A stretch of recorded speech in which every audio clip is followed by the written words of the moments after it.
마태복음 7장 6절의 말씀입니다. 함께 봉독하겠습니다. 거룩한 것을 개에게 주지 말며 너희 진주를 돼지 앞에 던지지 말라. 그들이 그것을 발로 밟고 돌이켜 너희를 찢어 상하게 할까 염려하라. 아멘. 오늘 하루도 그리스도 예수의 은혜와 평강이 성도님들과 함께 하시길 주님의 이름으로 축복합니다. 19세기 후반 남아프리카에 영국이 케이프 식민지를 삼아서 세력을 확장하던 중에 보어 전쟁이라는 전쟁이 있었습니다. 이 전쟁의 발단은 영국인들이 아프리카에 가서 한 아이들의 노는 모습을 보게 되면서부터 시작됩니다. 어느 마을에 갔는데 어린 아이들이 놀고 있는 모습을 영국인들이 보았습니다. 가서 보았더니 이 아이들이 이제 구슬놀이를 하고 있었습니다. 그런데 무언가 반짝거리는 것이 좀 이상했습니다. 자세히 보았더니 구슬이 아니라 다이아몬드였습니다. 아이들은 지금 자기가 무엇을 가지고 있는지 모른 채 다이아몬드를 구슬치기로 하고 있는 것이었습니다. 그것을 알게 된 영국인들이 싸구려 옷 몇 개로 구슬을 바꾸기도 하고 초콜릿 하나와 구슬을 맞바꾸기도 했습니다. 그러다가 나중에 더 많이 빼앗기 위해서 폭력을 쓰기 시작했습니다. 얼마 후 아프리카 사람들이 그것이 값비싼 보석이라는 것을 알고 그 영국인에 대해 대항하기 시작했습니다. 그로 인해 벌어진 전쟁이 바로 보어 전쟁입니다. 가치의 발견으로 인한 전쟁이었습니다. 이 아프리카 아이들은 다이아몬드의 가치를 알지 못했습니다. 때문에 다이아몬드는 보석이 아니라 구슬이 되었습니다. 당장 입안의 달콤한 초콜릿보다도 못한 존재가 되어버린 것입니다. 사실 그 구슬이, 그 다이아몬드는 초콜릿을 평생 사 먹을 정도의 가치임을 알지 못했기 때문입니다. 오늘 말씀은 마태복음 7장 6절 한 구절의 말씀입니다. 그런데 7장 1절에서 5절까지의 말씀과 연관이 있습니다. 1절부터 5절의 말씀은 한마디로 말하자면 판단하지 말라는 것입니다. 너희가 비판함으로 오히려 비판을 받을 것이다. 형제 눈 속에 있는 티는 보는데 왜 자신의 눈 속에 있는 들보는 깨닫지 못하느냐. 먼저 형제를 판단하기 전에 자신에게 있는 들보를 빼라. 이렇게 말씀해 주십니다. 9월의 성품 주제는 조심성입니다. 누군가를 판단하는 것, 매우 조심스러운 일입니다. 이상적인 기준, 윤리적인 기준을 가지고 남을 판단하기는 매우 쉽습니다. 그러나 동일한 잣대를 가지고 자기 자신을 바라보는 것은 참 어렵습니다. 다윗 역시 그랬습니다. 남에게는 예리한 잣대를 판단하지만 자신에 대해서는 그 판단이 날카롭지 못했습니다. 그래서 자신이 밧세바를 범한 사실을 스스로 판단하지 못했습니다. 물론 바르고 옳은 말을 해야 할 때가 있습니다. 그러나 그 전에 나 역시 동일한 잣대로 스스로 돌아볼 줄 알아야 합니다. 내가 남에게 그 말을 말할 만한 사람인가 스스로를 돌아보고 조심하라는 말씀입니다. 그런데 오늘 본문 6절에 와서는 또 다른 조심을 말씀하십니다. 다른 사람에게 말할 때 말하는 자신뿐만 아니라 그 상대가, 말을 듣는 그 상대가 그 말을 받을 만한 사람인가 살펴보라고 말씀하십니다. 남을 심판하지 말라고 말씀하시는 예수님께서 어떻게 하는 사람이 있음을 말씀하고 계십니까? 오늘 6절의 상반절 말씀입니다. 거룩한 것을 개에게 주지 말며 너희 진주를 돼지 앞에 던지지 말라. 왜 상대가 그 말씀을 받을 만한 사람인지 살펴봐야 합니까? 그 가치를 알지 못하고 더 나아가 그것을 훼손하는 사람이기 때문입니다. 이 말씀은 대구 형식으로 되어 있습니다. 거룩한 것을 개에게, 진주를 돼지에게 주지 말라는 것입니다. 거룩한 것은 무엇입니까? 거룩한 것은 하나님께 드렸던 제물을 말합니다. 진주 역시 귀한 것, 큰 가치를 지닌 것을 상징합니다. 우리에게 중요한 가치, 큰 가치를 지닌 것이 무엇입니까? 하나님께 드려진 거룩한 것은 무엇입니까? 바로 예수 그리스도입니다. 그분은 우리를 위해 대신 십자가 위에 드려진 제물이 되셨습니다. 그로 인해 우리가 그분의 사랑을 입어 구원을 얻었습니다. 그렇게 얻어진 복음입니다. 이것이 우리가 가진 가장 귀한 것 아니겠습니까? 예수님의 사랑, 그로 인해 얻어진 구원의 복음입니다. 우리는 이것을 전할 사명을 받았습니다. 가서 모든 민족을 제사로 삼고 세례를 베풀라고 말씀하신 그 사명이 우리에게 있습니다. 예수 그리스도의 그 사랑을, 그 구원의 복음을 나만 누리지 않아야 합니다. 그런데 오늘 말씀에서 그 거룩한 것과 진주를 전할 때 받는 그 상대를 살펴보라고 말씀하십니다. 오늘 말씀에서 그 상대를 무엇에 비유합니까? 개와 돼지입니다. 개와 돼지는 어떻습니까? 기본적으로 돼지는 부정한 짐승이었고 개는 불결한 동물이었습니다. 그래서 개와 돼지는 부정한 자들을 말하기도 합니다. 그래서 이스라엘 가축에는 돼지가 있을 수 없었습니다. 이방 민족에게, 이방 족속에게만 돼지가 있었기 때문입니다. 그래서 개와 돼지는 이방인을 상징하기도 합니다. 또 당시 그리스도를 배반한 배교자를 상징하는 말이기도 했습니다. 개와 돼지가 무엇이 되었든 간에 오늘 본문의 맥락에서 개와 돼지는 이 거룩한 것과 진주의 가치를 알아보지 못하는 자들을 말합니다. 아프리카 아이들이 다이아몬드의 가치를 알아보지 못했습니다. 그래서 그저 구슬 정도로 여기고 그저 가지고 오는 장난감이었을 뿐이었습니다. 이처럼 개와 돼지는 그 진주의 귀중함을 알지 못합니다. 그 가치를 알지 못하는 자에게 예수 그리스도, 그분의 사람, 또 구원의 복음을 전하지 말라라고 말씀하십니다. 그들은 그 가치를 받아들일 준비가 되어 있지 않기 때문입니다. 그렇다면 좀 이상합니다. 그럼 우리가 전도를 해야 하지 않아야 하는 것일까요? 사람을 가려가며 복음을 전파해야 됩니까? 그렇지 않습니다. 그렇다면 제자들이 복음을 전하면서 순교를 당할 이유가 없습니다. 우리는 때를 얻든지 얻지 못하든지 복음을 전해야 합니다. 또한 누군가를 개와 돼지로 판단하는 것은 정죄함이 됩니다.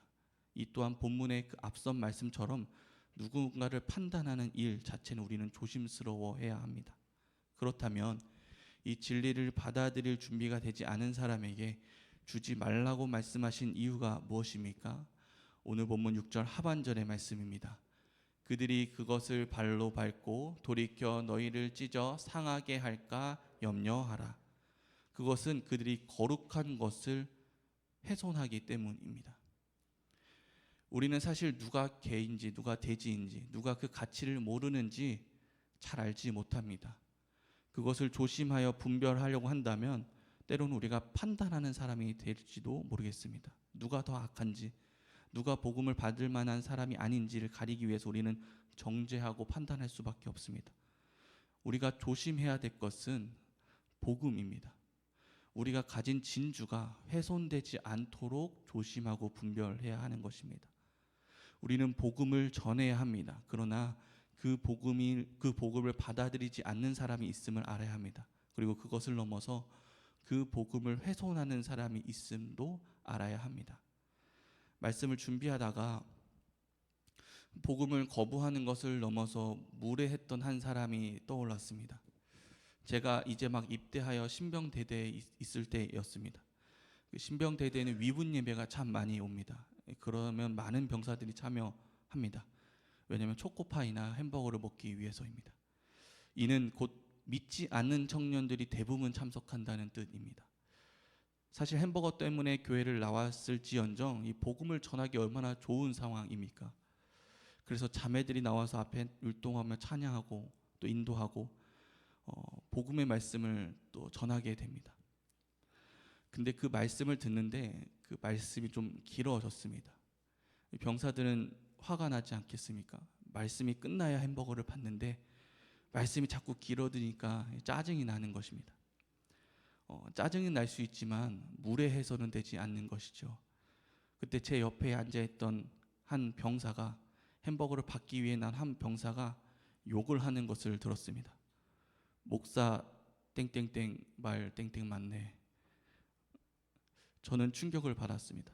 모태신앙으로 자란 저로서 목사님을 저렇게 욕을 한다는 것이 상상할 수 없었기 때문입니다. 그 병사야말로 복음을 훼손하고 복음을 전하는 자들을 상하게 했던 한 사람이었습니다. 그런 마음밭을 가진 사람에게 당장 복음을 전한다고 해도 그 복음이 훼손될 뿐입니다. 복음이 업신 여겨질 뿐입니다. 그에게는 복음의 열매가 맺히지 않습니다.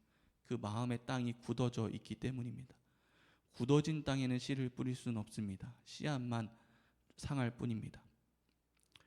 오늘 말씀을 마음에 새기고 어느 때에 어느 형편에서 어떤 사람에게 말씀을 전할지 구분하기 위해서 우리가 실천해야 될 것은 무엇입니까? 우리는 하나님의 때를 구해야 합니다. 그리고 지혜를 구해야 합니다. 복음은 언제나 누구에게나 전해야 하지만 그 방법이 지혜로워야 합니다. 예수님께서는 천국 전파를 위해서 12제자를 파송하시면서 너희를 영접하지 아니하거든 발에 먼지를 털어버리라 말씀하시고, 또 너희가 사람들에게 미움을 받아 채찍당할 것을 말씀하십니다. 이 두 말씀 중간에 제자들에게 이렇게 말씀하십니다. 너희는 뱀같이 지혜롭고 비둘기같이 순결하라. 우리는 복음을 전하는 데 있어서 뱀같이 지혜로워야 합니다. 그래서 전도가 참 어렵습니다. 계속 권면해야 될 사람이 있고, 또는 계속 권면의 옴이 부담되어 싫어하는 사람도 있습니다. 계속 받아들이지 않는다면 물고 늘어질 것이 아니라 전하기를 기다릴 줄도 또 알아야 되기 때문입니다. 제 작년의 일입니다. 제가 사역하던 부서에서 한 청년이 등록했습니다. 다른 교회에서 온 것이 아니라 새신자였습니다. 누군가가 그를 전도한 것도 아닌데 자기 스스로 교회를 찾아왔다는 것입니다. 그래서 어떻게 교회를 찾아오게 됐는가 물으니 이렇게 대답했습니다. 최근에 삶에 많은 어려움이 생겼습니다. 이것이 스스로 감당이 되지 않아서 마음이 어려울 때 어떻게 하나 하고 있는데, 군대에서 햄버거를 먹기 위해 받았던 세례가 생각나서 교회에 나오게 되었습니다. 당시 군대에서는 아니었지만 이제 그 청년은 복음을 받아들일 마음의 밭이 준비되었던 것입니다. 그때 굳어진 마음 가운데 받았던 세례가 긴 시간이 흘려서 열매를 맺으려 한 것입니다. 복음을 들은 대상의 마음밭이 변화되었기 때문입니다.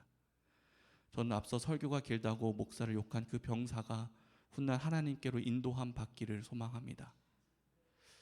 굳은 마음의 땅에 씨를 계속 뿌릴 수는 없습니다. 때로는 그 땅을 기경해야 하는 시간이 필요합니다. 오늘 성품 큐티의 소제목은 하나님의 주신 능력으로 때를 가려서 말한다입니다. 우리는 그 때를 기다릴 줄 알아야 됩니다. 그 때를 알아야 합니다. 그러나 사람마다 형편과 상황이 그때가 모두 다릅니다. 그래서 지혜가 필요합니다. 사랑하는 성도 여러분, 전도의 대상자가 있습니까? 하나님의 은혜와 지혜를 구하시기 바랍니다. 무엇보다도 어려운 일이 사람의 마음을 얻는 일입니다. 인도하시는 그 성령님을 인정하고 우리는 하나님의 능력을 간구해야 합니다. 그 지혜 안에서 복음을 전하시기를 바랍니다. 한편 복음을 훼손하는 것은 믿지 않는 사람뿐만이 아닙니다. 복음을 전해야 할 그리스도인조차도 때로는 복음을 훼손할 때가 있습니다. 예수님을 믿는다면서 복음의 가치가 아니라 세상의 가치를 우선시할 때가 있습니다. 그때 우리는 스스로 복음의 가치를 훼손합니다. 우리에게 복음을 세상에 전하기 위해서 우리에게 복음이 가장 귀한 가치여야만 합니다. 우리에게서 이미 훼손된 복음을 전할 수는 없는 노릇입니다. 우리가 귀하게 여기지 않는데 다른 이들이 이를 귀하게 여길 리가 없기 때문입니다. 사랑하는 성도 여러분, 누군가를 판단하기 전에 우리가 먼저 복음을 귀하게 여길 줄 아는 성도님들 되시길 바랍니다. 우리에게 가장 귀한 이 복음을 하나님의 지혜를 구하며 하나님의 은혜를 구하며 성령님의 인도하심과 때를 구하며 적절한 때에 그 복음을 세상에 전하시는 성도님들 되시길 주님의 이름으로 축복합니다. 기도하시겠습니다. 하나님, 비둘기처럼 순결하고 뱀처럼 지혜롭기를 원합니다. 복음을 전파하기는 힘쓰는 자가 되되 그 가운데 전도의 현장에서 지혜를 허락하여 주시옵소서. 우리 주변에 주어진 모든 영혼들을 주님 긍휼히 여겨주시고 불쌍히 여겨주시옵소서. 그들의 굳어진 마음 주님 긍휼히 여겨주시옵소서. 그리하여 복음을 폄하하는 것이 아니라 복음의 가치를 깨달아 아는 영안이 열리게 하여 주시옵소서. 그렇게 우리뿐만 아니라 주변이 복음으로 물들게 하여 주시옵소서. 감사드리며 예수님의 이름으로 기도드립니다. 아멘. 우리 앞에 기도할 때에 전도에 있어서 지혜롭게 하여 주시옵소서. 우리 교회가 복음 전파의 사명을 감당하게 하옵소서. 세상이 복음의 가치를 깨달아 알게 하여 주시옵소서. 우리 주어진 기도 제목을 가지고 또 개인의 기도 제목을 가지고 주여 한번 부르짖고 기도하며 나아가겠습니다.